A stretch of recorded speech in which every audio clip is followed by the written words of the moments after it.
L'eau potable est un besoin fondamental pour la population et constitue également la première ligne de défense contre les épidémies.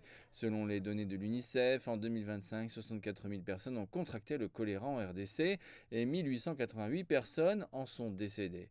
L'usine de captage et de traitement d'eau potable de Lovoy à Kamina fournira de l'eau potable à 230 000 personnes.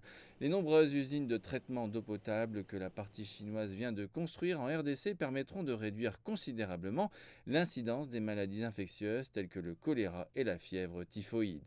Le responsable congolais du site a indiqué que tous les paramètres répondaient aux normes de potabilité directe. Il a ensuite prélevé de l'eau et l'a bu sur place.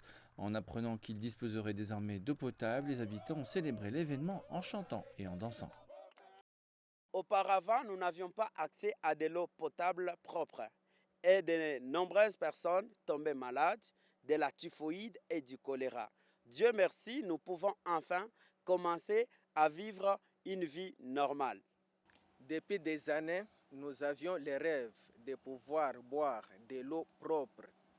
Aujourd'hui, ces rêves se réalisent. Merci. En RDC, l'eau potable est depuis longtemps une ressource rare pour les populations locales. Les données montrent que seulement environ 43% de la population du pays a accès à des services d'approvisionnement en eau potable de base.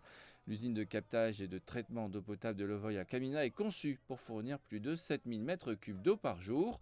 Et une fois mise en service, elle permettra d'approvisionner en eau potable les 230 000 habitants de la ville de Kamina et de ses environs.